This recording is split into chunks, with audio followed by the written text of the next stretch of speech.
Okay, we're now being joined Recording in progress. Now being joined by Kyle Crutchmer. Open up for some questions here. Santiago, go ahead. Hi, Kyle. Thank you for the time. How are you experiencing this fight week at the Mohegan Sun Arena? It's still a little bit different with the COVID restrictions and things like that, but the preparation is still the same, and it's cool, man. I got my coach and a teammate with me, and we're just kind of relaxing and watching some TV and training. You had a great performance in your last fight inside the Bellator cage. Did you feel after that fight that a ranked opponent would be next for you? And what was your first reaction when you heard Oliver Enkamp's name? Yeah, I didn't really think anything about who I would be going with next or anything like that. I didn't think anything about a ranking or. But I'm blessed for this opportunity, and I'm grateful that Bellator has given me this opportunity. And I'm gonna be honest, I didn't really know anything about Oliver Enkamp when I heard his name, and I did my research, and I think this is a good fight for me to try to break into the top 10 and really get my career going in the right direction. I know that Daniel Cormier likes to call you when you are in fight week. Did you already hear something from him? And can you talk a little bit about the good energy that Daniel naturally can pass on to other people? Yeah, I haven't talked to him since I've been here, but I talked to him right before I left, and normally we talk normally fight day and maybe even tomorrow night. He's a very busy guy, and he has a lot of obligations that he does. So, yeah, I mean, his energy, man, there's not many people like him, if any, and having him as a guy that you've seen him do so many great things and have him in your ears.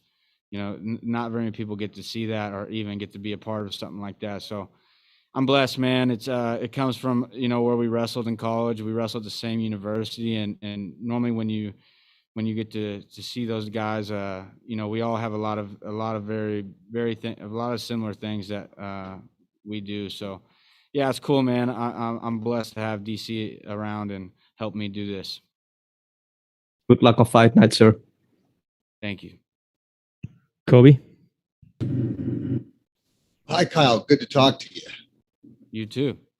Now, you said yourself you didn't know too much about Enkamp before you were matched up with him. After researching him a bit, how do you feel the two of you match up stylistically?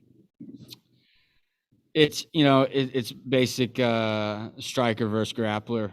I know he has some submission wins, but he didn't really submit guys that aren't getting submitted.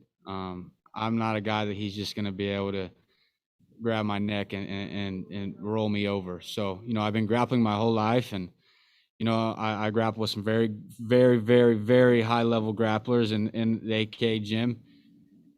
And I don't get submitted very much. So it's going to be hard to do that to me. He's long, he's a good striker.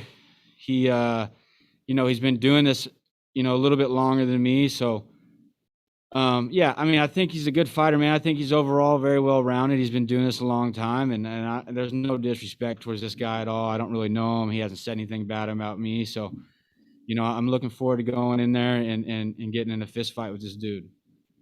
Looking forward to the matchup. Like you said, it's a classic striker versus grappler.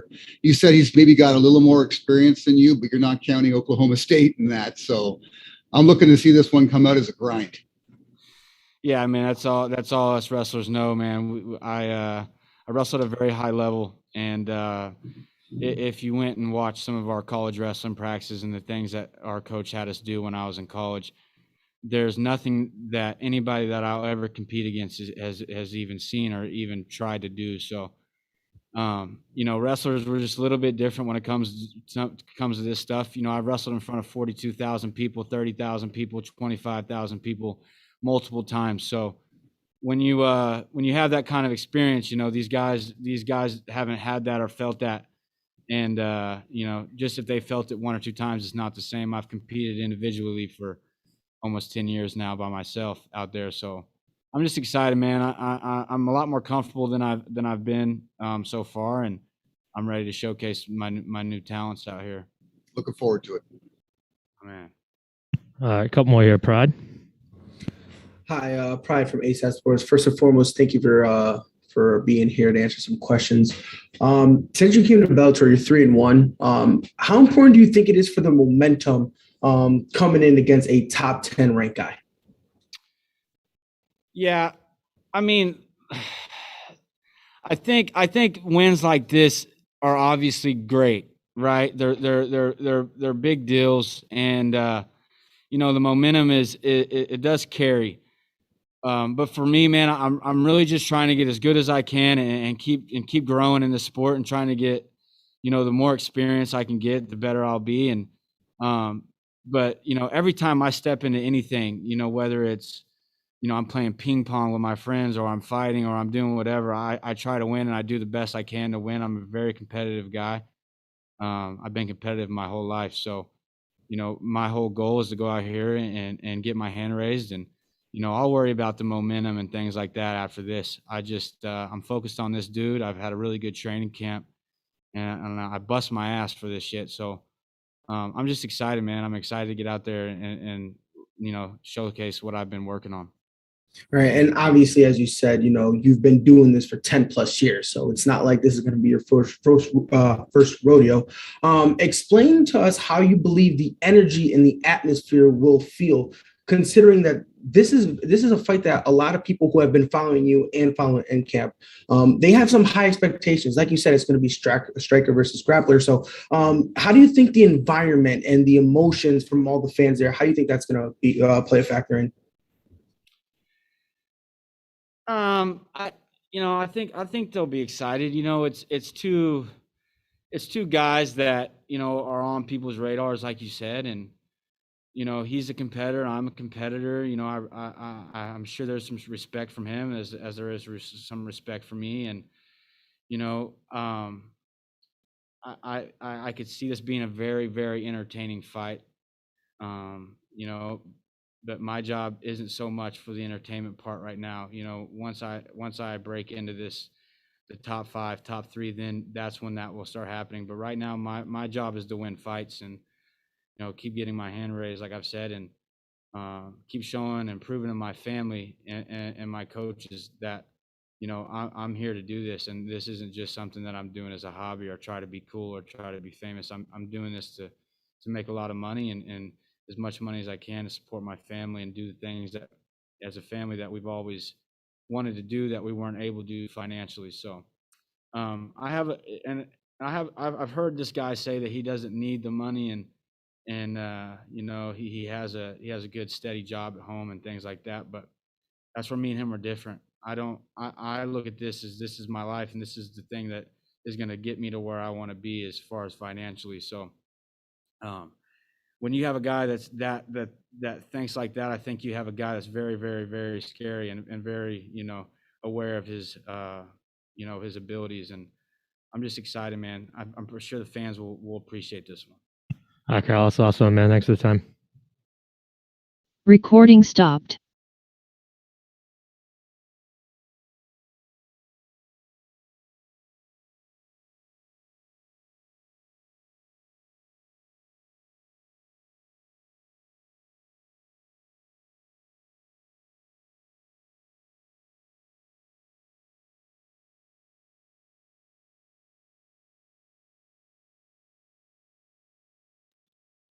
Next, we're going to be joined by Johnny Eblen. Just a couple minutes, so please raise your hand if you have a question. Thank you.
Just a couple more minutes with Johnny Eblen. Thanks for your patience. And just a reminder to raise your hand if you have a question. Thank you.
Okay, we're now being joined by Johnny Eblen. Recording in progress. Pride, go ahead. Hey, Pride from ASAP Sports. How are you doing today? Good. How are you? I'm good. So, obviously, you're 9-0. You have always gone out and said every single fight I go in, I'm 0-0. I don't look at the records. You're the 5th ranked middleweight, combined with the fact that you're undefeated. Do you, even though you don't look at it as pressure, does that motivate you in some way? How do you mean, like my record and being 5th ranked motivates me? Yes, sir. Like overall. Yeah. Not really, man. I more like to look at my sparring and watching my training and watching my fights. That's what motivates me. Seeing my performances get better and better. Okay. And obviously, since you're the 5th weight, obviously you're gonna want to move up. Are you looking to make a statement here, or are you just looking at this just as a win so that way you can move on to the next fight in your career? Make a statement, have fun with the win. I'm just here to fight, man. I really enjoy fighting. I feel like some people get into this business for the wrong reasons. I think I got into it for the right reasons. I really enjoy putting on performance, and I showed up to get locked in a cage with another human and put him down. So, and the fact that I get paid for it, and the fact that people are watching, it's a plus. So I'm here to put on a performance and take the next step in my career. Kobe. Hi, Johnny. Kobe from the Pro Sports Podcasters. Good to meet you. You too. How much do you know about your opponent, Colin Huckbody? I know a little bit. He's somewhat of a vet, 10-3, long and lanky, has decent striking, decent grappling, decent MMA fighter. Fought on the Contender Series. I think that's one of the first fights I've seen him perform in. Did pretty well, got a finish, I'm sure. And then I've watched a couple videos on YouTube. But yeah, I know a little bit about the guy. Now, he fights at an MMA lab. John Crouch, great striking coach, fantastic striking coach. What do you expect out of him in the early rounds? Honestly, I don't know. I don't know what to expect. I won't know until I'm out there. So you're prepped for anything pretty much. Yeah, I prep myself for any scenario, every scenario. Right on. Looking forward to the fight, buddy. Appreciate it. Dylan. Hey there, Johnny. I appreciate you making some time. Yeah, no problem. I'm just curious because I saw the Instagram picture working with Yaroslav Almasov. I'm kind of curious just on a level of technique refinement, but also the mentality. Like, how important is it to be working with a Bellator champion as you carve out your path to a title? It's very important. We actually share pretty similar mentalities. We train hard. We like to enjoy training. We're kind of chill. We're happy-go-lucky. We just have fun in there, and it's nice to be surrounded by champions like him. Thanks so much for the insights, man. Appreciate it. No problem. Theo. Hey, Johnny. So this is going to be your 3rd fight in just about 7 months. That's quite the impressive feat, considering how much people fight usually throughout the year. How are you able to maintain your consistency and stay active? Honestly, being smart with my training and everyday habits. I follow a certain amount of protocols from FP, functional patterns, and keeps me healthy and keeps me ready to go. And also, your American Top Team teammate, Kyoji Horiguchi, is going to fight in the main event. A lot of people from your camp have been saying that he's the best fighter in the gym. He's the most underrated fighter on the planet. And what do you make of him? What do you make of his skill set? I'd have to agree. The dude's crazy good. Honestly, I look at him a lot. I look up to him a lot at the gym. I do believe he's one of the best fighters at the gym. I believe I'm one of the best fighters at the gym, but I'll have to prove that otherwise. He has a lot more to show for it. But yeah, man, Kyoji's a great competitor, great fighter, and a good human. All right, thanks, Johnny. No problem. Santiago. Hi, Johnny. Welcome back, and thank you for the time. ATT is on fire inside the Bellator MMA cage. A couple of your teammates had really impressive performances 3 weeks ago, and it was a great night. Were you disappointed that you couldn't fight in Miami as well? Yeah, slightly disappointed, but when they pushed me to here, to Mohegan Sun, I wasn't too sad about it. I've been here multiple times. I've had great performances here. It's a very familiar venue for me, so it is what it is. Wish I could have performed in Florida with my friends, but I'm out here with Kyoji Horiguchi fighting for a title, so it's gonna be fun.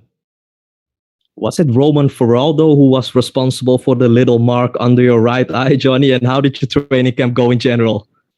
Training camp went amazing. Actually, Roman was not involved in this. I do get rounds with the guy, but I think right now he's taking some time off, which is well deserved. Shout out to that dude. Dude got 2 flying knees in Bellator. Awesome. Yeah, that was awesome. Johnny, do you get the feeling as well that it's hard for Bellator to match you up at the moment? And if you get your hand raised on Friday, do you think the promotion is going to finally match you up with a ranked opponent next? Because you've been hanging around there at number 5 for a while, man. Yeah, they actually tried to do it this time around. It ended up not happening. Guys pulled out. I was supposed to fight John Salter in Florida, and then he pulled out because of an injury. Then I got moved to Mohegan. I was supposed to fight number 7 ranked Mike Shipman, but something happened with like COVID vaccinations or something like that, or maybe he got hurt. I can't remember exactly. And then Colin was the 3rd guy that they got me to fight, and I signed it. I signed all 3. Bellator tried to make it happen. It didn't happen. They got the best guy they could, and I'm here to perform. I'm here to fight. All right, last one here, Adrian. Hello. You said that you would fight your teammate Austin Vanderford for the title if the opportunity presented itself. Does that worry you with what happened with Colby and Masvidal? Nah, man. That scenario is completely different. Colby and George were like really close. They were close friends, and then they had a falling out. Me and Austin are just training partners, acquaintances. We're friends at the gym. We're cool. We train a little bit, but nothing like the same thing. Honestly, you could pay me as long as you're paying me enough money and it's for a belt, bro. I'll fight just about anybody. All right, John, that's the last one, man. Thanks for the time. Yeah. Recording stopped.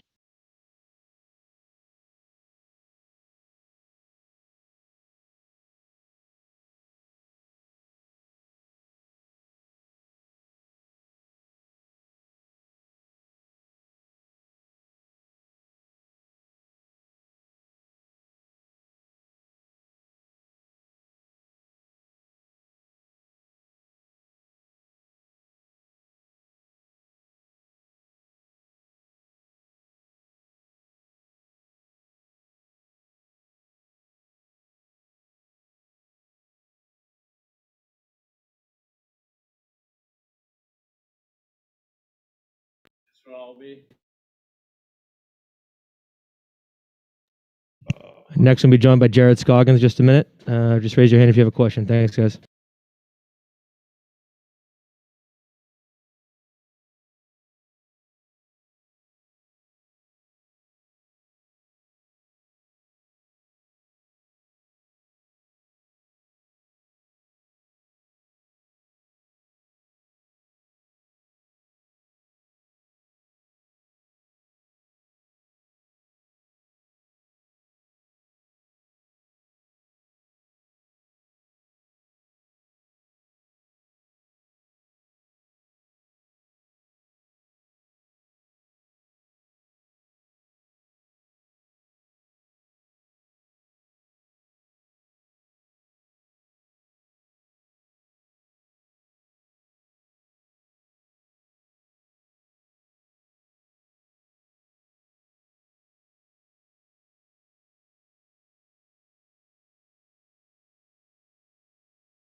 All right, now being joined by Jared Scoggins.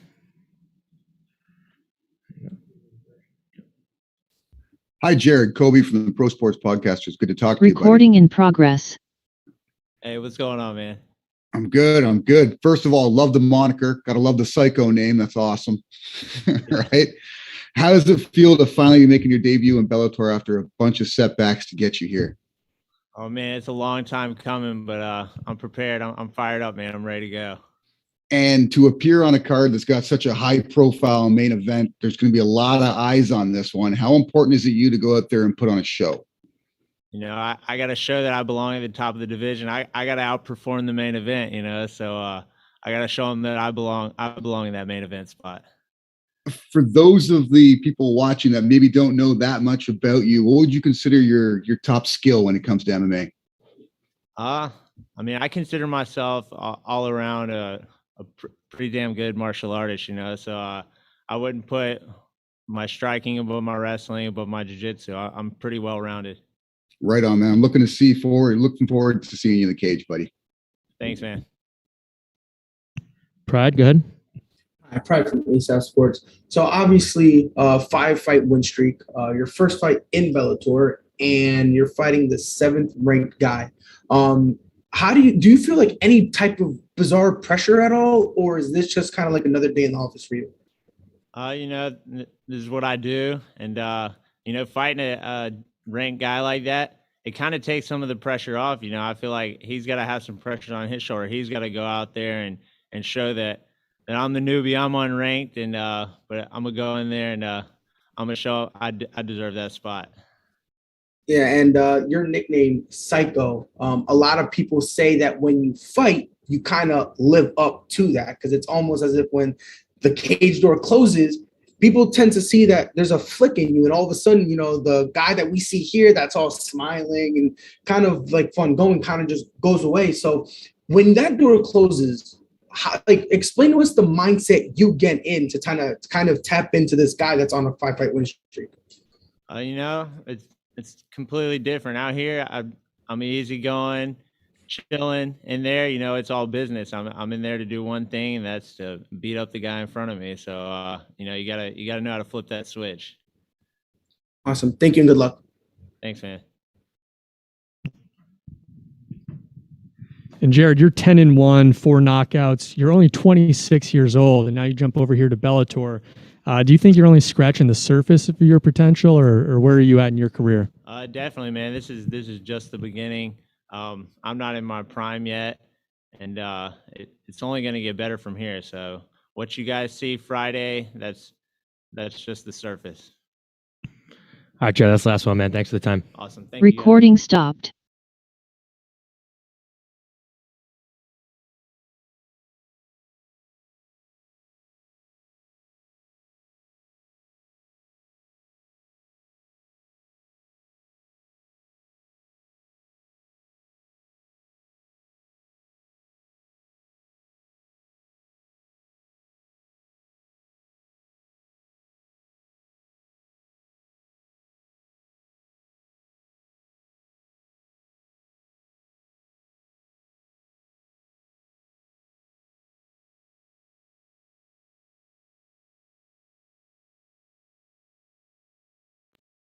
Next, can be joined by Jeremy Kennedy.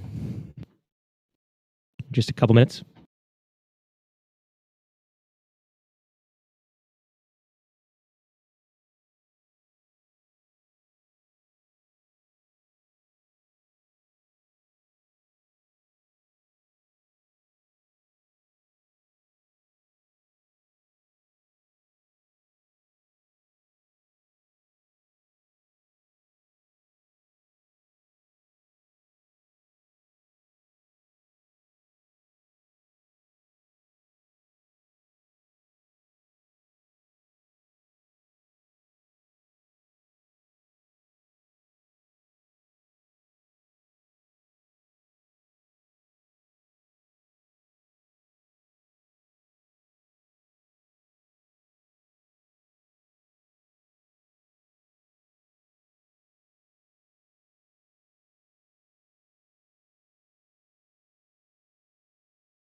Sorry for the delay. Just a couple more minutes with Jeremy Kennedy.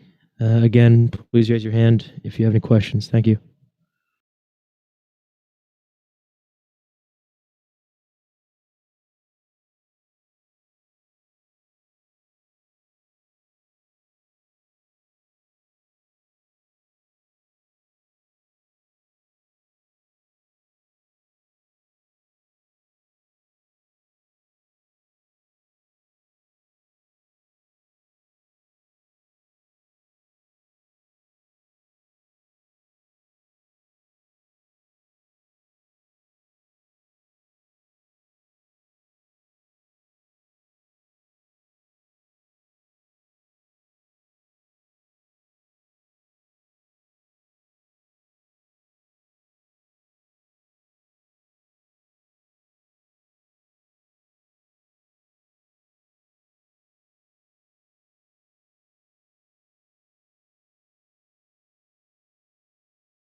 So I'll hear the questions.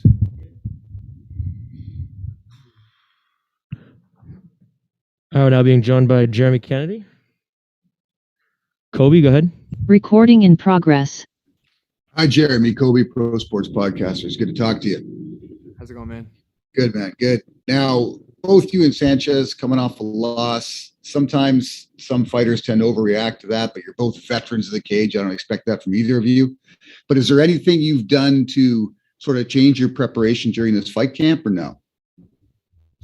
I think just my whole lifestyle's changed. The last fight, I was always going back and forth between BC, Canada, which was home, and Las Vegas for training camps. And I actually got possession to my house April 1st, and I fought April 9th. So I really kind of just got it all done during fight camp and flew out of an empty house. And right after that fight, I actually flew back, which was the first time I ever flew back to Vegas, and that was home. So for the last 7 months, I've been living in the same atmosphere I do my fight camps. So that's my whole lifestyle now. It's just everyday training, which it is back in BC, but it's not the same. I have world-class training partners. I've been helping guys through camps constantly through the summer, like countless guys, countless training camps. Islam Makachev, all the Dagestani team coming in at one point. Dan Ige's been through some camps, a whole bunch of teammates, Julian Arosa, just the list goes on. And I've just constantly been in the gym grinding with them, just waiting for my turn. Mads Burnell in July, who's actually fought Sanchez last, and so I've just been around and I've been in the gym day in, day out. And I think that's just kind of what's changed. It just made me a completely different fighter. I got my wrestling coach, Frank Hickman, who lives in Vegas now. So I've been able to work with him steady. So I think all around my game's just gotten so much better now. So were you splitting training between two different gyms before? Like I'm actually out of Toronto, Ontario, Canada. So Yeah. looking forward to seeing you do well. Yeah. I was just training at Revolution Martial Arts. It's kind of a smaller gym. It's where all the local fighters train up in Canada.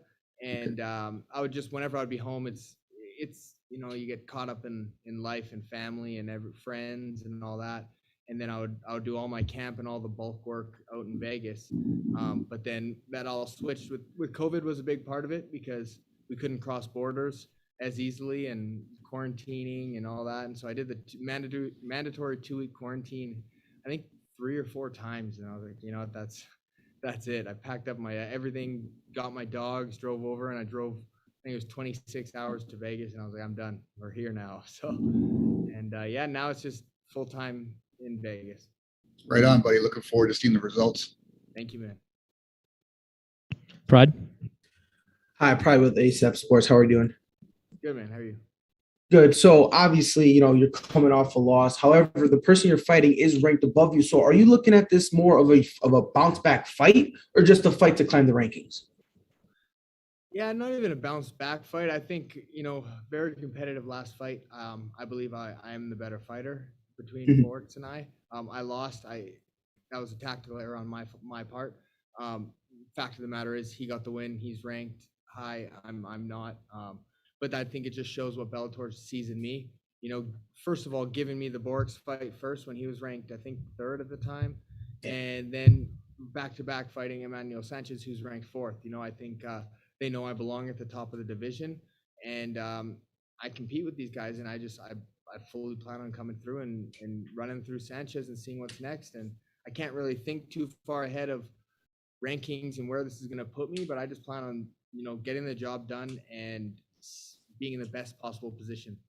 Right. And you said that you were bouncing, spending a lot of time going from Canada to Vegas, back and forth, back and forth. Obviously, that the traveling does take a toll. But do you believe that now that you're in Vegas full time, you have that consistency? Do you believe that it's not only going to make you a better fighter, but do you think it'll actually take you up past another level to a level that Bellator sees in you?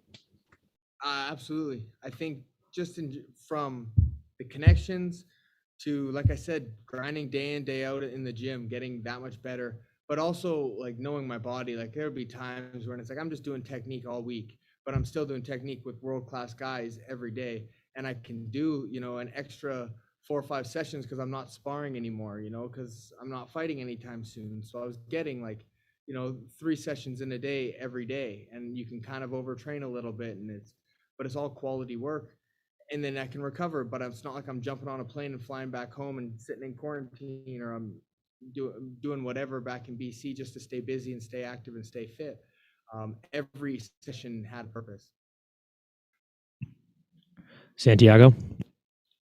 Hi, Jeremy. Thank you for the time, and greetings from my co-host Big Marcel as well. He's a good friend of mine, and he always talks highly about you. Yeah, I've got a good relationship with him. Yeah, we have a great Bellator preview show together, which we do every Bellator fight week. Jeremy, this will be your 3rd fight inside the Bellator MMA cage. You are 1 year together with the promotion now. How have you experienced this year in a new promotion? This has been my favorite year of my career to date. You know, super competitive division. I love all the matchups I've been offered, the matchups I have. The rest of the division that's been playing out, it's fun. I feel like I can compete right at the top with these guys, and I'm right there. And these matchups show. Emmanuel Sanchez is a guy I've followed and watched for years, and I get to go fight him now finally. And the way Bellator treats you, the system, all 3 have actually been at Mohegan Sun, so I have a pretty good system here. I know what works. They've got it all ironed out. And fight weeks have never been easier just because I know what I'm getting myself into. They know how to handle things and the protocols that we all have to deal with now. And I love it, man. You and Josh Hill together on the main card. Friday night is pretty big for Canada, right? Absolutely, yeah, definitely. And Bellator is giving you a massive co-main event spot on the big end of the year card against the number 4 ranked contender Sanchez. He's coming off 2 straight losses for the first time in his career. Is this the perfect time to take him on, Jeremy? And do you see some holes in his game? I don't think the previous fights has anything to do with the timing of the fight. I like his ranking. I like where he's at in the division. And I definitely see holes regardless of how, I mean, one of his losses is to the former champ, the longtime reigning champ Pitbull, and Mads, which was a very tough, good fight, fun fight to watch. I trained with Mads for that. And just as for holes, I see lots of holes in everyone in the division. I'm always studying, you know, I'm sure people see it in me, and I just feel like my strengths play right into his weaknesses. And I think they're gonna show. I think he's gonna realize very quickly that I'm different in a few of these different exchanges and positions, and I think he's gonna have a very hard time getting me off of him if it does hit the mat. All right, a few more here, Charles. Jeremy, thank you for the time. Obviously, being from Canada, guys like George St. Pierre and Patrick Coyote, they've been fighting in front of you. How have you been able to learn and kind of emulate your skills around them? More so the career of GSP is something I've kind of wanted to emulate. You know, to me, next to Khabib, he's had a perfect career. Avenged his only losses, double champion, long-time reigning champion, like just a phenomenal career. He was one of the guys who put it all together. I liked his style and he never wrestled a day in his life with the collegiate wrestling and the Division 1s, D1s, all that. But he was out there wrestling wrestlers and MMA wrestling and mixing it up with the punches, level changes.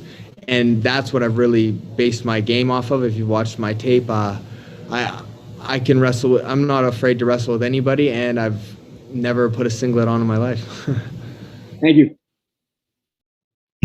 All right, last one here, Ronald. Hello, can you hear me? Yep, we got you. Yes, this is Ronald E. Smith.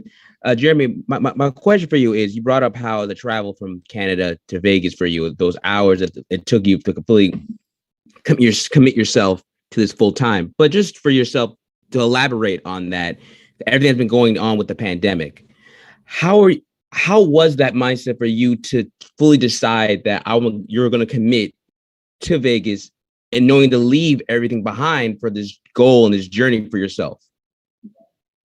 Yeah, like the travel wasn't strenuous. It was just more so the hurdles I had to constantly get. I have a wife, a house, 2 dogs, everything back in Canada. I was really rooted. My whole family, her side of the family, she's got a family business. So it was always tough, but I was always doing my camps for the last 4 years, 2018, in Vegas.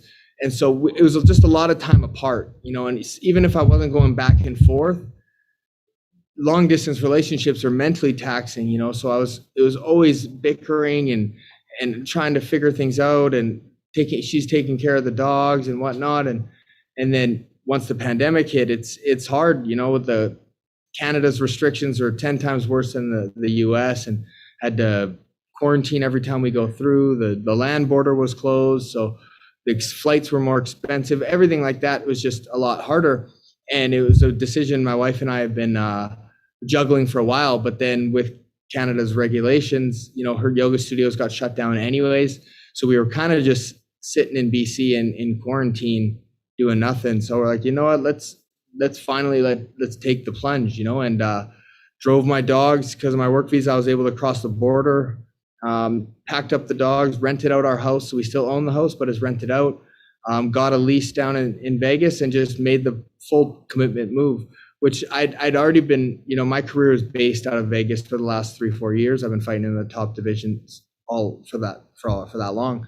But now the stress of not juggling 2 lives, essentially. I have my wife here. She loves Vegas. She's got her own life here too. After I fight, I fly back to Vegas. You know, after I go to the gym, I come back. I got my dogs on my couch. It's home now. You know, my parents come visit me, and they're retired, so they can come visit, come in and out. I have friends coming from BC to Vegas now, and I don't really need to go back there at all anymore. And it's just fully been able to just 100% focus on fight, because that's all I can do. when I'm in Vegas, I don't even have I can't get a job if I wanted to, busing or bartending or whatever. I don't have that legal status. So literally once every day in, day out, it's eat, sleep, diet, train, focus on the fight, network, lunch with managers, hanging out in the gym, training partners. That's it. My whole life is MMA, and that's kind of what I've always wanted. And I finally got to that stage, and 7 months later, here we are in the biggest fight of my life. All right, Jeremy, that's the last one, man. Thanks for the time. My man. Thank you. Recording stopped.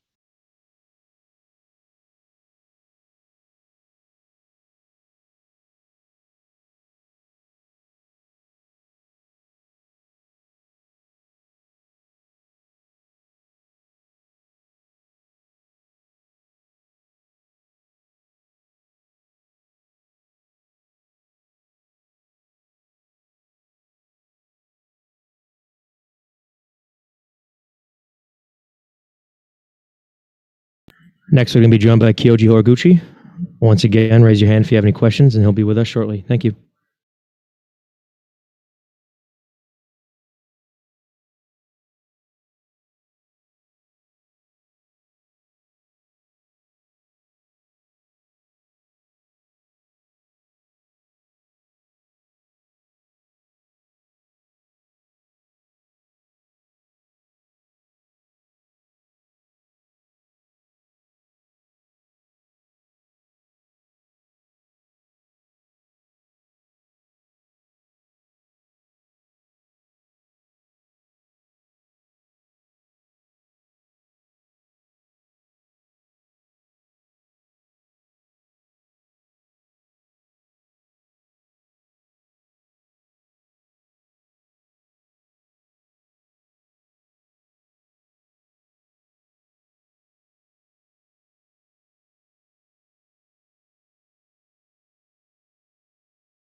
All right, we're now being joined by Kyoji Horiguchi.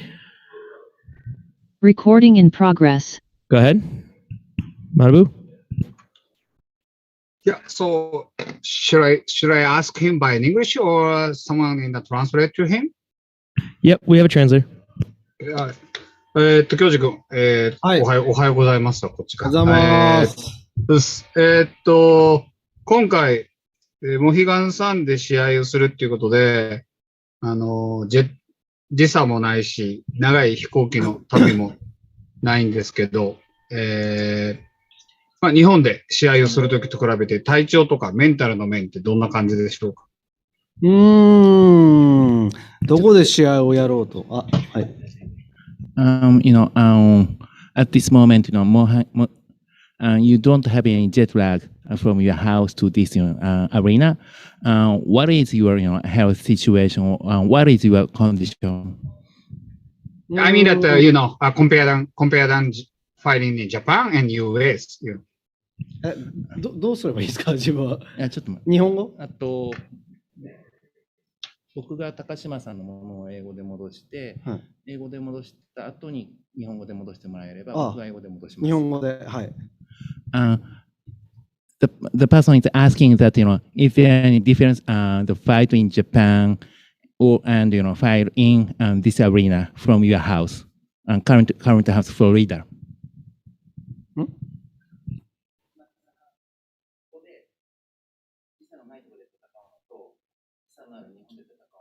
Hi. そうですね。自分は、どこで試合やるのも変わんないんで、コンディションも、時差も関係なくいい感じです。はい。My condition is pretty good, and I don't care where I fight, either in Japan or in this arena. My condition is best right now.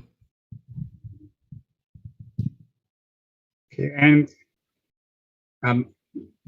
when I made an interview to the Manuel Cape last night, and he said that I asked him the prediction of this fight, and he said that 100% Kyoji. So what do you think about what he said? まあね、しっかり勝てるように、作ってきてるんで、それを本当に実戦で試さないと、しっかり証明しないとならないんで、実戦を、見ててください。I prepared quite well for this fight. So please see my fight as Manuel Cave said. I will win. Theo, go ahead. Kyoji, you're viewed as a fighter who may be one of, if not the best in your weight class outside of the UFC. Considering your previous run in the UFC and your success afterwards, do you foresee a return to that promotion eventually?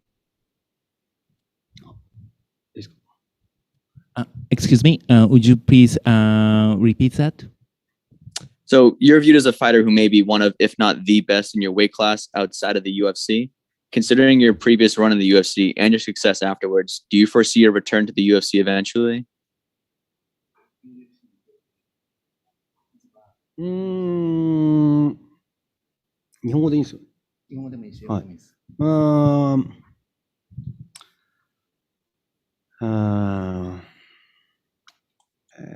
まずはしっかりと、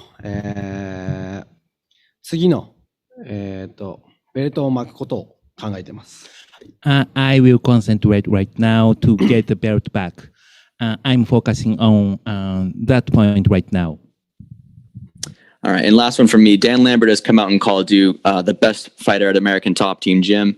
And even Mike Brown has said that you're the most underrated fighter on the planet. What does it mean to you when you hear those words from your coaches? I think they 信頼してるって何ですか? They trust you.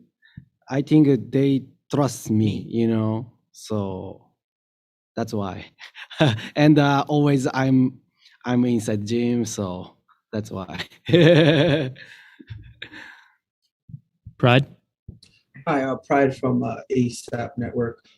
So obviously you have worked on your wrestling and your ability to scramble. However, Pettis does like Brazilian Jiu-Jitsu. Are you comfortable if he chooses to take this fight to the ground? Do you still feel comfortable even though he has all this experience with Jiu-Jitsu with your improvement in wrestling? スイングを使ってますよね。彼は柔術使ってますよね。今度の戦いであなたこういう風な違いがあるんだけれども、自信ありますか？そうですね。自信はあります。Yes, I have a confidence to fight with him, regardless of the fact that he uses jiu-jitsu or not. And last question. Obviously, you're his first title defense. Do you feel like since it's his first time, he might be nervous? You have the advantage in terms of being able to push the tempo out and try to jump on him while he, quote, at his most vulnerable position? I don't get nervous and don't get pressure. Fight is a fight, so it's simple and normal. Yeah. Couple more here, Dylan. Appreciate you taking my call. My first question was just with the backdrop of the last fight being in Ryzen, differing rule sets and all that. Does Kyoji make any amendments to his training methodology as compared to when he's fighting in Ryzen or Bellator? 前回の戦いと今回で戦い方であるとか練習の方を変えていますか？もちろん、そうですね。やっぱり対戦相手が違うので、戦略とかも違うので、ちょっとだけ変えたり、してますね。はい。Of course, the opponent is different, so I'm preparing the different way. However, basically is the basic. I'm making some strategy to beat him up right now. And just a quick follow up here, because I mean, face some big names in the sport like Demetrius Johnson, Ian McCall, Manel Cape. I mean, the list goes on. Where do you rank Sergio Pettis in the context of previous fighters you've competed with?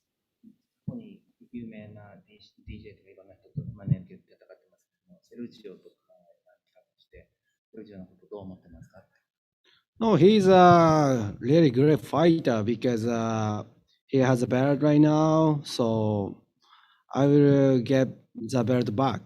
Yeah. Last one here, Santiago. Hi, Kyoji. Thank you for the time. Did you watch the fight between Sergio Pettis and Juan Archuleta? And what do you think Archuleta did wrong in that fight? Wrong?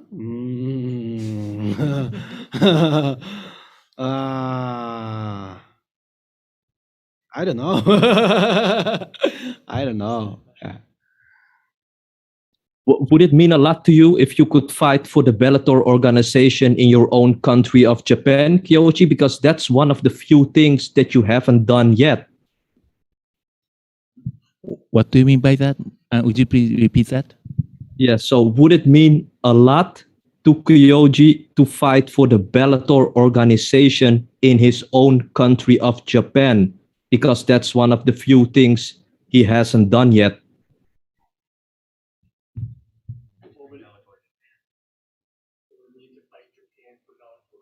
Oh, yeah. I want to. Yeah, I want. But that's Bellator president decide. Not my decide. Yeah, but I want. Yeah. All right. That's the last one, Kyoji. Thank you for the time. Thank you. Recording stopped.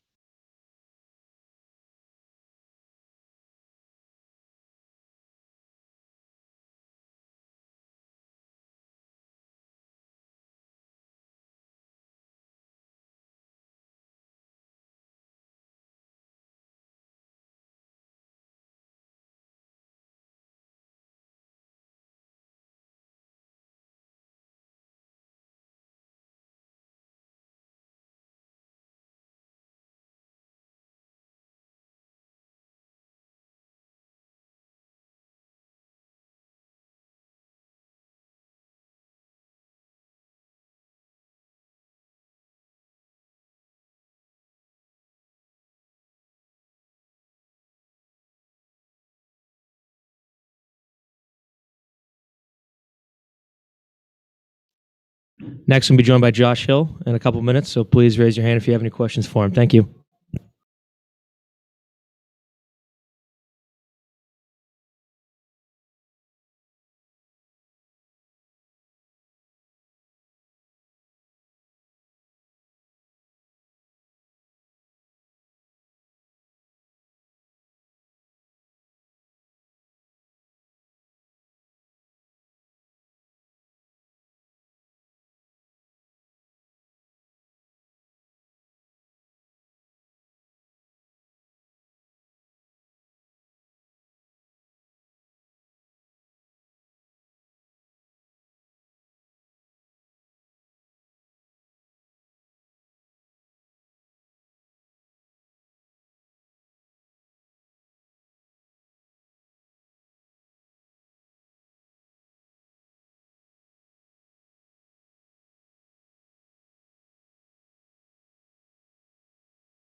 Okay, we're now being joined by Josh Hill. Recording Pride, go in ahead. progress. Pride, go ahead. Hey, Pride from ASAP Network. How you doing today? I'm good. How are you? I'm good. So obviously, you're out here trying to make a name for yourself. Well, not really trying to. You are seventh in the division. Even though you're fighting someone who is unranked, he came out and said that there's really no pressure for him because he's just going out there and fight. Do you feel like this is a pretty much situation where you don't really win much and you can potentially lose everything?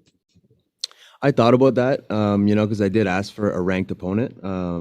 But speaking with my management, he just kind of said that the rankings are kind of all over the place right now, and I wanted to fight as well before the end of the year. I didn't want to wait too long. I wanted to get back in there and have at least 2 fights this year. I thought about it, but overall, it really doesn't matter, man. I need to fight. I need to win. That's it. And so it doesn't really matter if it's a number 2 ranked guy or a non-ranked guy.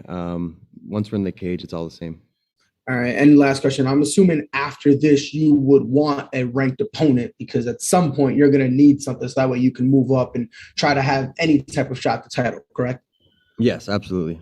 All right. Thank you. No problem. And Josh, we were speaking with Jeremy Kennedy beforehand. Obviously, he's also from Canada, just like yourself. Can you speak to what this means to your Canadian fans? I think it's great. The more us Canadians on a big show like this, and especially on the same card, it's better. Canada at one point I think was like a hotbed for MMA, and then it kind of took a dive, and shit just kind of fell off a little bit. You know what I mean? So it's picking back up now, and you're seeing more and more guys starting to kind of break out. So yeah, I think it's awesome. Dylan. Hey there, Josh. I appreciate you making some time. Yeah, no problem. Thank you. I was covering that BTC 20 card a little bit ago there and didn't see you in the booth there, getting pretty accustomed to seeing you there. Obviously, you have a big fight, but what was it like not being on the call for that one? Did you kind of catch the results thereafter, or? Yeah, I was bummed, man. I've been doing their shows for a while now, and that was the first one I missed. Unfortunately, I was in the States, and we tried to actually have me do it via Zoom, but it just didn't work out. I was at my place in California watching the whole card, and man, I'll be back on the mic in come March with them. Yeah, looking forward to seeing and hearing that as well. But just as an extension of that, I'm kind of curious, are there any benefits you find from doing that analyst work, color commentary, as it relates to your refinement as a competitor, or is there not that crossover as much? I think a little bit, yeah, because you kind of, you're just talking and dealing with fighters, especially in the interviews and stuff beforehand. So you just kind of get to see everybody else's, how they approach things and what they do. And then also when you're, watching fights, that's the best education you can get other than doing it is watching it, right? So, I think it helps for sure. It doesn't hurt, that's for sure. Charles. Josh, Charlie Quinn here from Who's in Your Corner. Obviously, this is your 25th professional fight. How much will that experience factor in your fight this weekend? Yeah, I think it'll help, man, for sure. He's 10-1, so he's got a handful of fights, and I'm sure a bunch of amateur. But I think as far as experience goes, I've fought a lot of tough competition and tougher competition than he has. And I think I'll be his toughest fight today and his biggest name that he's fought. So, I think that definitely helps me. Best of luck, Josh. Thank you. All right, last one in. Ronald. This is Ronald E. Smith from Getting Real. Josh, I wanted to backtrack on a question you answered about just your opinion on the down spirit of Canadian fighters. Just to elaborate on that, why do you think that the elevation of Canadian fighters have changed from then to now? Yeah, man, I don't know. There was a peak there when it was like GSP was at his prime, and they were selling out like the Air Canada Center with 60,000 people, and things were popping off. But then I don't know what really it was that really kind of put it on the decline there a bit. I know the commission in Canada, especially Ontario, was a nightmare to deal with. and that definitely hindered a lot of things. It's gotten a lot better since then. So I don't know, maybe just, there's peaks and valleys, and that was, a little valley there, and now it's starting to rise up again. I think you're going to see a lot of guys start to come up, especially all the young guys that I train with that nobody's heard of yet that are going to do big things. All right, Josh, thanks for the time. That was the last one. Good. Yeah. Yep. Recording stopped.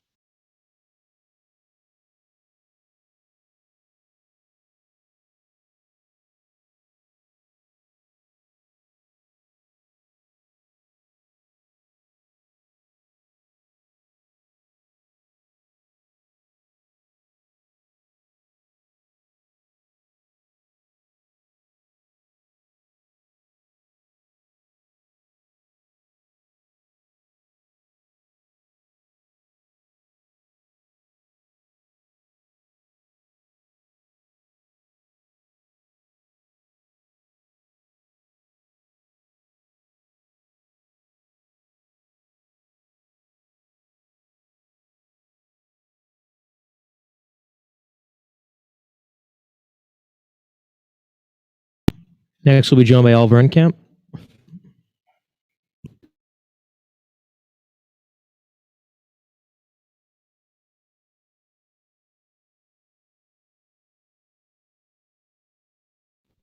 So just a couple minutes with Oliver. Once again, raise your hand if you have any questions. Thank you.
Okay, we're now being joined by Oliver Enkamp. Kobe, go ahead.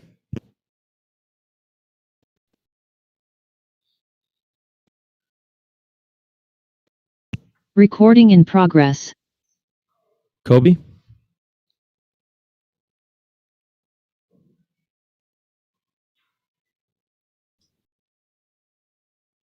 Pride, go ahead.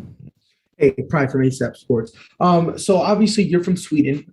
It's about a 9-hour flight from here to Vegas where you're holding your training camp. Is there any type of jet lag you're feeling or anything along those lines? Like, did that 9 hours really bother you when you first got here? That's a good question, actually. And the first time I flew over from Sweden to United States, I had a real problem with jet lag, especially when I'm supposed to perform in training. So it took me around like 2 weeks to start to feel normal, actually. But then I started researching what can I do to minimize the jet lag. And there's a lot of things you can do when it comes to like sunlight, sleeping, fasting, and like adjusting your schedule ahead of the travel time. So that's what I've been doing the last few times over here. And seriously, I had no jet lag this time. I just had a perfect schedule. Like woke up with so much energy, 6 a.m. every day. I was tired around like 9, 10, went to bed. And that's how it's been for this whole fight camp, actually. That's good. And last question. So obviously, you usually do all your training camps in Sweden. Was there any differences doing your training camp in the States, or did it kind of just feel the same as always? Definitely felt different because in Sweden, I'm so much into my routines. Like I've been doing the same kind of practice and with the same training partners, year in, year out. When I come here, everything gets mixed up. New training partners, new kind of ways of training. And to be honest, it's very motivating because at home I have like 5, 6 professionals that always show up. But if one guy is gone, that's 20% of my training partners. And here in this at Syndicate MMA, there's like 50 pros on the mat at the same time. So it's way different, and just being around that level of professionals all the time is very inspiring to me. Kobe. Hi, Oliver. Kobe from Pro Sports Podcasters in Canada. Been to Sweden many times. Love it there. Obviously, you're feeling pretty good here. Just wondering, since you've joined Bellator, you've finished all of your opponents inside the first round. Do you expect this to be another aggressive fight, or do you expect this to go the distance? I definitely expect this to be an exciting fight because that's always my intention when I go out there. And I always search for the finish right from the start. And I think one of my biggest strengths is I'm very well-rounded, so I can finish the fight from any position. In my pro debut, I won by like an inverted upside-down triangle because I get suplexed down in that position. So that says something, I think, about my finishing ability. Now, we spoke to Kyle earlier, and he admitted he didn't know much about you before he got matched up with you, did his homework, knows what you're all about now. How much do you know about him coming into this fight? I've also done my research, and I can tell he's an accomplished wrestler. I also watched his last 4 Bellator fights. So I have a good idea of how he fights. And I mean, he's a specialist with his long list of accomplishments in wrestling. So it's not a secret what he's going to try to do. And it's always easier to game plan against someone who has a specialty like that. Now, you mentioned you had a lot more training partners over here in the States. So was there anyone you've worked on with in particular to kind of negate his wrestling? Not like any specific training partner. There's a lot of good wrestlers at Syndicate. So I could more or less pick and choose. But they have a very good wrestling coach that started pretty recently, Frank Hickman, who teaches the wrestling classes. And I can tell it's very high level. Looking forward to it, buddy. It should be a great first bout. Thank you. Santiago. Hi, Oliver. Thank you for the time and welcome back. It's been a while since we've seen you. Was there a specific reason why you didn't get in the cage earlier? Yes, it's called COVID restrictions, unfortunately. Thing is, after my last fight, they actually shut down the European scene. And to fight in the States, I needed a visa.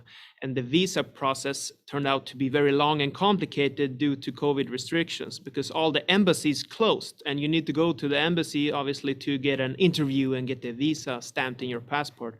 So it was a very long and tough process. And I had to look around Europe for different embassies that would get an appointment for me. And I ended up traveling to Madrid in Spain just to go to the embassy, the American embassy, and get my visa. And then I was supposed to fight actually before summer. And I had my opponent. I signed a fight contract and everything.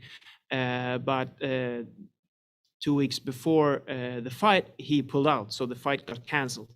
And that's why you haven't seen me since.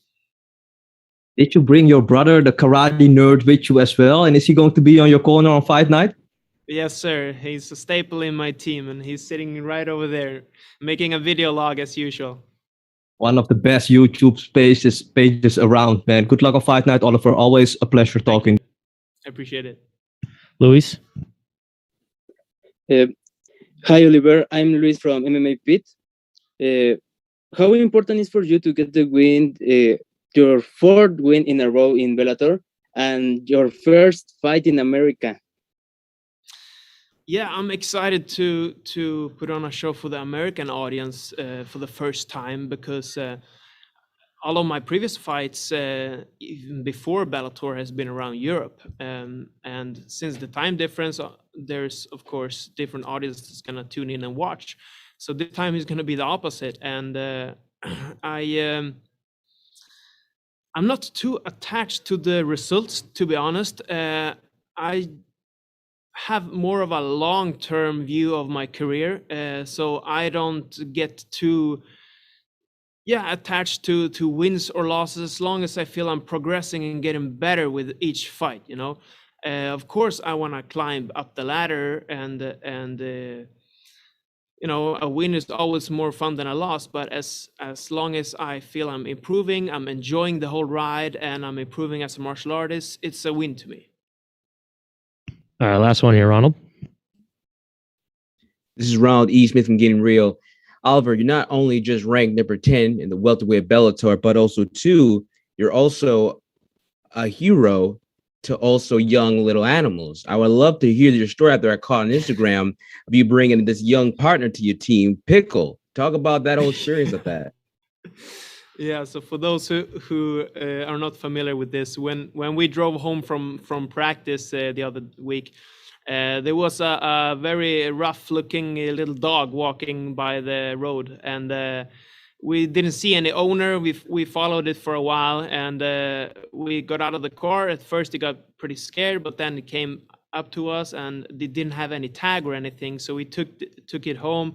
We gave it a shower, and it really stank. And we fed it and gave it water. Then we drove to the animal rescue.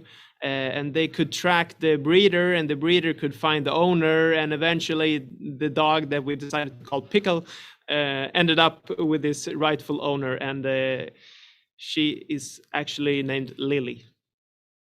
All right, that's the last one, Oliver. Thanks for the time. Yeah, my pleasure. Recording stopped.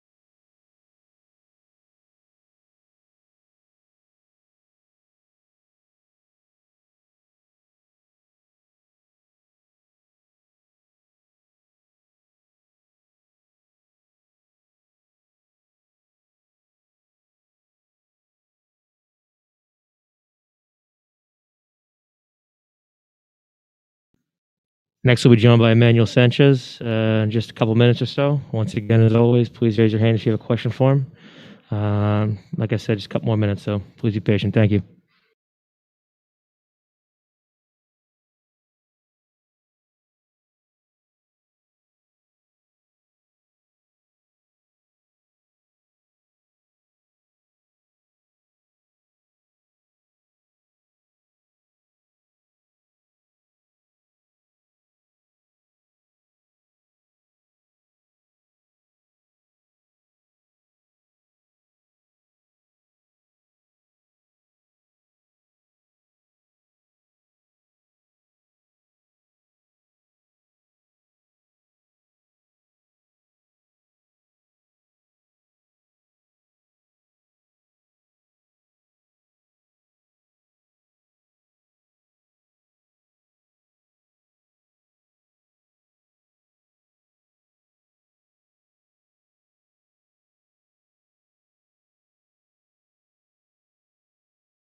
All right, we're now being joined by Emmanuel Sanchez. Recording in progress.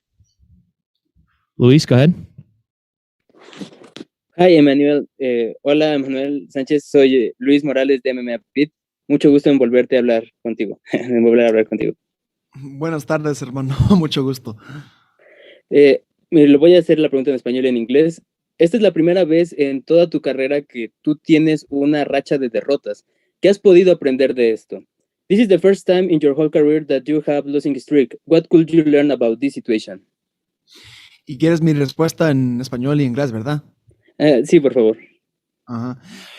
Primero en español. Pues es algo difícil, pero está bien. No siento presión ni nada y pues me siento listo. Yo siempre he dicho que estoy listo y estoy listo para ganar, listo para salir con el éxito y con la victoria.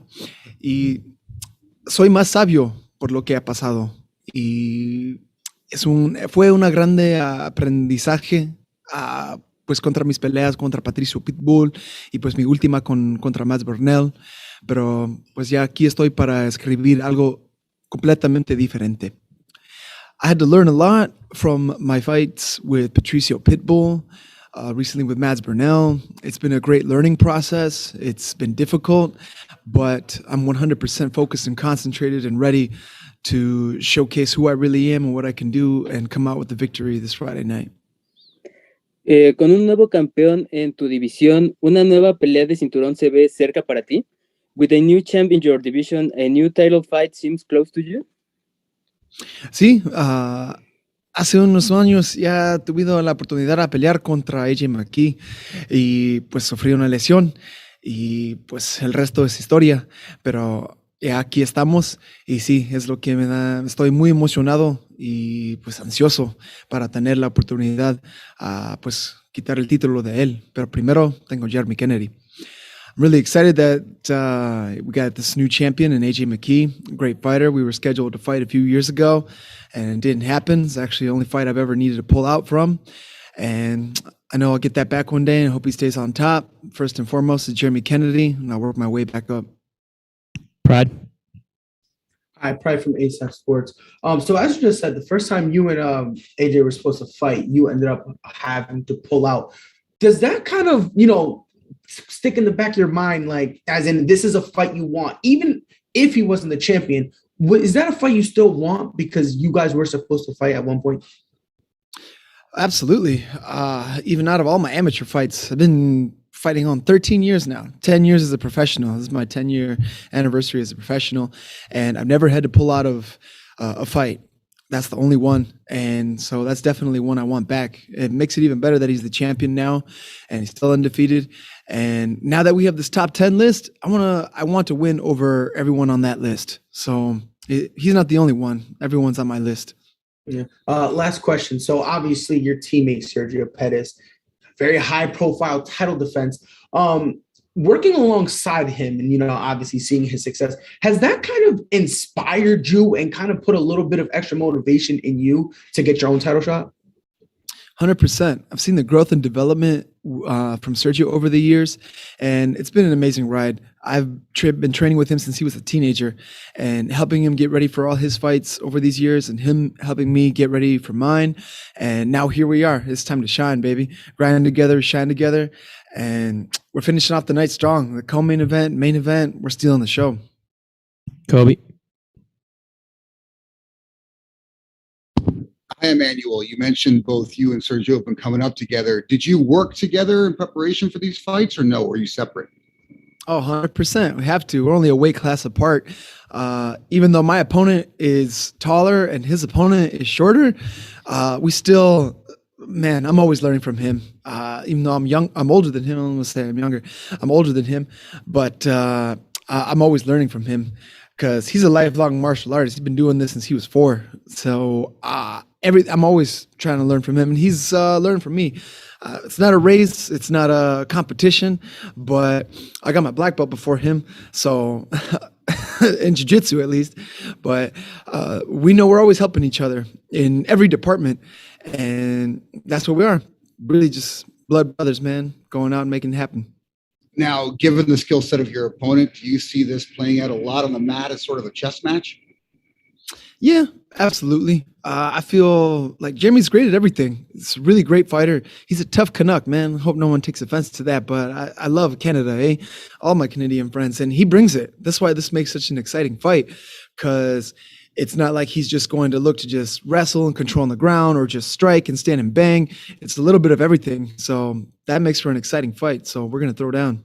Yeah, I'm from Toronto, so I'm a bit biased on this one, but I'm looking forward to it. That's all good. Go Blue Jays, right? Toronto Blue Jays, and I forgot the hockey team, right? But it's all The good. Maple It's all Leafs, love, the man. Maple Leafs.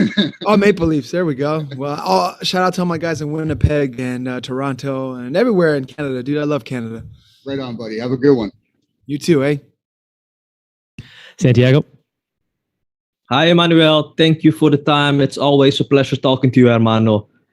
This is your second co-main event in a row on another big card. Of course, your teammate Sergio is also scheduled on this card. This is a big week for the gym, right? Can you share how the atmosphere at Rufus Sport was for the last couple of weeks?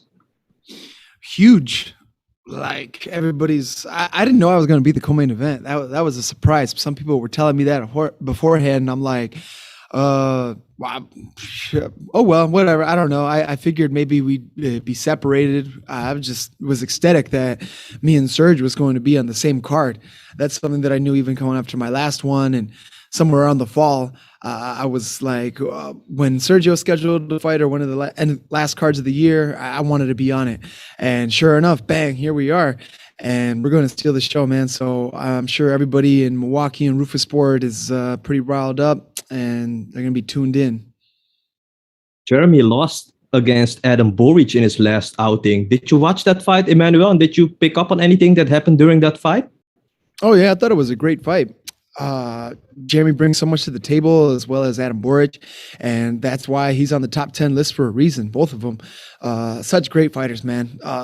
Can't have a great division and great promotion without great fighters. And that was an amazing fight. Very smart and strategic by both of them, and such a competitive battle. And I see a lot of the holes as well that I can capitalize, because I'm not Adam Boric, and I know how and why I'm going to get my hand raised on Friday night. Good luck on fight night, sir. Thank you very much. Appreciate it. Adrian, go ahead. Hello, I'm Adrian with Punched in the Mouth. Sanchez, I was gonna call you Sergio. My bad. But Sir Sanchez is cool too. No big deal. Aaron First degree black belt now. So okay, cool. My bad, bro. But Aaron Pico, he just won 3 weeks ago. He's number 5. You're number 4 with Bellator doing 5-round main events starting next year. Is that a fight you're looking for, be main event? Because I know I am. Well, I'd be a main event with any of these guys. I don't care. But if I'm going to fight 5 rounds, personally, I want a title on the line. So yeah, I want the champion. So if I had it my way, that's how it would be. But either way, man, I'm excited to lock horns with any of these guys. I'm 100% focused and concentrated solely on Jeremy right now. But when I look at these other top fighters on this list, some exciting dances that we got there. All right, thanks, Emmanuel. That was the last one, man. Thanks for the time. Recording stopped.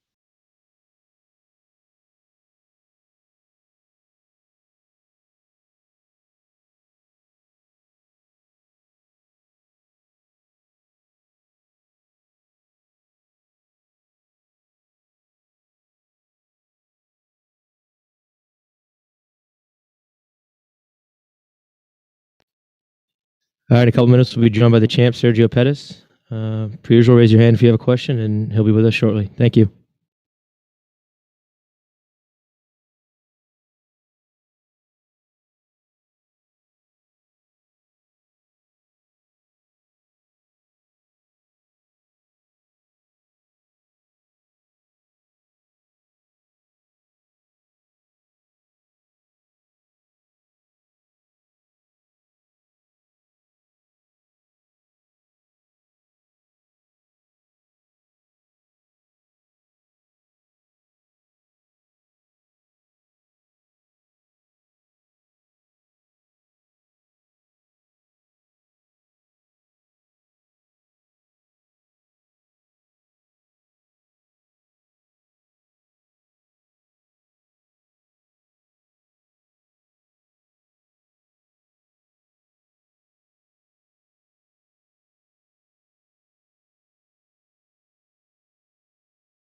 Okay, we're now being joined by champ Sergio Pettis.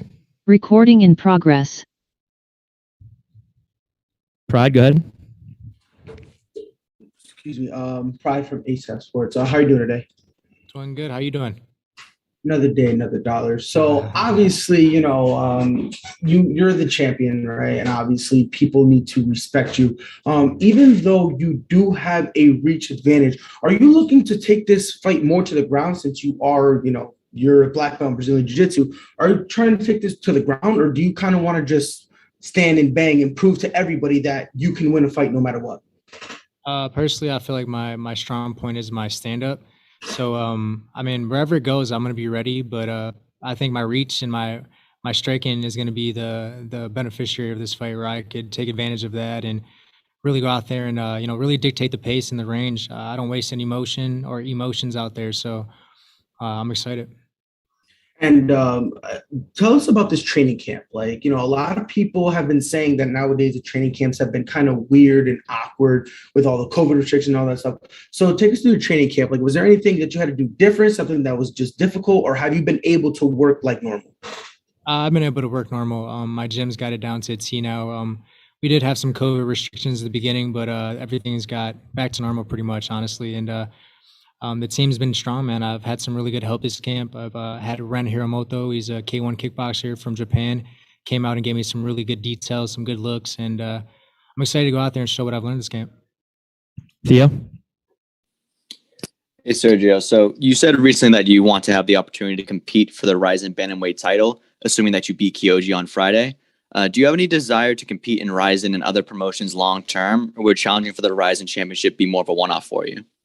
I feel like it'd be more of a one-off thing for me. Right now, Bellator is my home, and I got the belt here, so that's the goal, man. I'm not looking past this fight, though. Right now, the main focus is Horiguchi this Friday. Once I get past that, we'll see what happens. And you fought some legends of the sport like Brendan Moreno, Henry Cejudo, Joseph Benavidez, etc. Where would you rank Kyoji amongst the rest of your opponents? I think he'd be top 3 currently. It would probably be Rob Font, Cejudo, and definitely Horiguchi.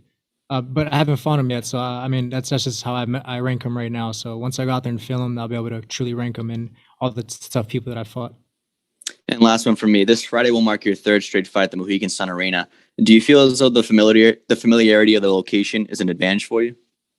I don't think any of that matters at the end of the day. I just feel like I'm in a groove right now. At the age of 28 years old, I'm on a 4-fight win streak, and really starting to see my potential. I lacked that a lot in the beginning of my career. I didn't really believe myself or believe in my skill set. And right now I believe in my skill set. My mindset is sharp and everything is coming together. Kobe? Hi, Sergio. Kobe from Pro Sports Podcasters. The Pettis name is synonymous with MMA. You guys are legends already. I'm just wondering, since coming over to Bellator, what have you worked on? Where have you developed the most, would you say? I think overall everything, not just in MMA, but outside of my life and normal life as well. I've taken myself serious, man. I used to, I used to drink a lot and smoke a lot. Well, I still do kind of smoke a lot, but I don't drink as much, and I just take myself as a lot more serious. I'm in the gym every single day. I don't miss practice unless I'm gone, and when I am gone, I'm still working on something, some cardio, some form of getting better, and yeah, man, I just think, everything is played off. This is my 10th year professional fighting, coming into my 11th already. So time is on my side right now. I feel like it's my time. Now, when you began, sort of heavy sparring was the way to go on most gyms. Now there's a lot of talk about more technique, less heavy sparring in order to save the body. What do you believe in? I still believe in hard sparring, honestly. I go against tough people all the time in my gym. We go to war. Honestly, I'd rather go to war in the gym than in these fights. So I think, to each his own, but personally, I still spar hard and I still have my technical days as well. But yeah, man, it's still hard every day. Alex? Hey, Sergio. A former opponent of yours fights this weekend as well. I just wanted to get your prediction on Rob Font versus Jose Aldo. Yeah, man, that's an interesting fight. Fighting against Rob Font, he has really good boxing. He's very long and strong, and Aldo's a legend. He's the OG in the sport, so definitely could go either way. But fighting Rob Font, I'm on his side. I'm rooting for Rob Font on this one. Awesome. Thank you. Charles. Sergio, Charlie Quinn here from Who's in Your Corner. Obviously, with your brother Anthony fighting in the PFL, how important has he been to you in terms of training and getting you prepared for your fights? To be honest, me and Anthony really we don't train together as much these last 2 or 3 years. He's mostly based out in Vegas now. So when he is here training, he's here training, but he's such a bigger body, man, that I really can't really work with him as much as I used to. You know, he walks around like 185, a little bit more sometimes. So yeah, I've been really sticking with my group of guys that I've trained with, Christian Rodriguez, Manny Sanchez, Ren Hiramoto. You know, just a smaller group of guys makes more sense. Yes, sir. Good luck this weekend. Thank you. Dylan. Hey there, Sergio. I appreciate you making some time. No problem. Thank you. I'm just curious because much has been made of the Pettis name, understandably, but it seems like there's another individual in that fold. Can you talk about, you know, Angelo Pettis and everything, and just also as an extension of that, like the extra tendril in your journey where you're taking on more of a mentorship kind of role, I would presume? Yeah, for sure, man. Angelo Pettis is a beast. He's only 18 years old, had his first amateur MMA fight, walked through the guy with ease. Definitely someone to look out for in the future. He's a hard worker, humble individual, and I'm excited for his future. Awesome to kind of play a big brother for a little bit too. You know, I'm teaching him things that are important for, I think, his career and his lifestyle. Yeah, it's going to be a cool journey to follow along with for sure. But you were talking a bit earlier about some of the different lifestyle changes, and it seems like on the Instagram you're talking about playing with new ideas and how much your combative creativity has been bolstered. Can you kind of talk about how the lifestyle changes have maybe informed that and just given that, you know, creative boost I'm talking about, if that's a fair characterization? No, yeah, that's definitely fair. You know, I think just these last really 2 or 3 years, I've really tuned into the side of martial arts where, you know, I understood hard work and, you know, all that other stuff that it takes to be a successful fighter, but really fallen in love with just the art of the sport. You know, it's my 10th year professional fighting, and nothing really feels any difference besides my love. My love has grown so much for this sport. It's taught me some beautiful things inside of the cage and outside of the cage. So yeah, man, it's just been an awesome journey. All right, a few more here, Manabu.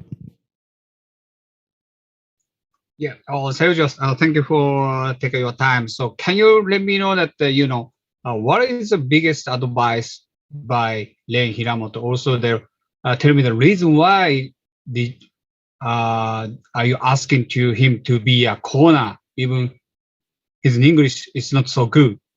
Yeah, I mean, I can't give you any advice he's telling me, or I'd give you away the game plan and stuff. But you know, he's a great student of the game, man. He's been grinding with me every day for the last 3 months, and he's taught me some different things outside the box from what I've known. So I'm excited to show those skill sets, and he's gave me a lot of good pointers from the striking perspective, man. He's a student of the game, like I said, and a great individual in general. He's been a great help for my camp. All right, last couple here. Santiago. Hi, Sergio. Greetings from Amsterdam. Thank you for the time. How are you doing, man? Doing good, man. Shout out to Amsterdam. Never been there. I've heard some cool things about it, though. It's better than you even heard, probably. Sergio, you do not really see it in Bellator a lot, that someone is being pushed so quickly towards the title, but they did it with you. Can you feel it as well, Sergio, that Bellator has really supported you from the start? Yeah, for sure, man.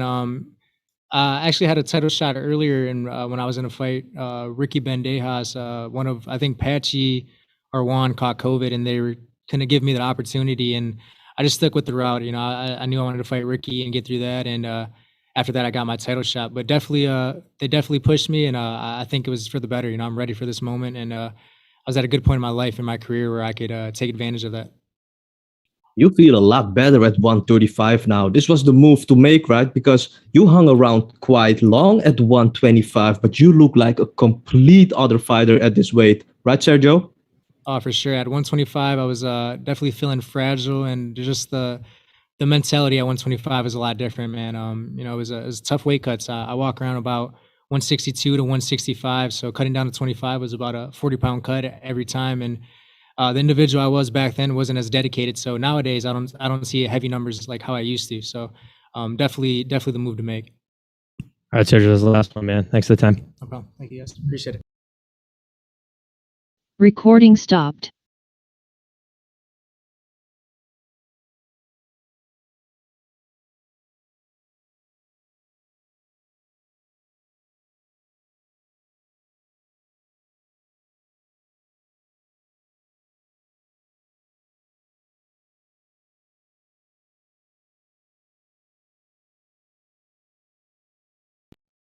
Thank you for everyone for joining us today for our media day. We will send out the link for the post-fight media availability on Friday. We hope to see you all there. Thank you. Have a good day.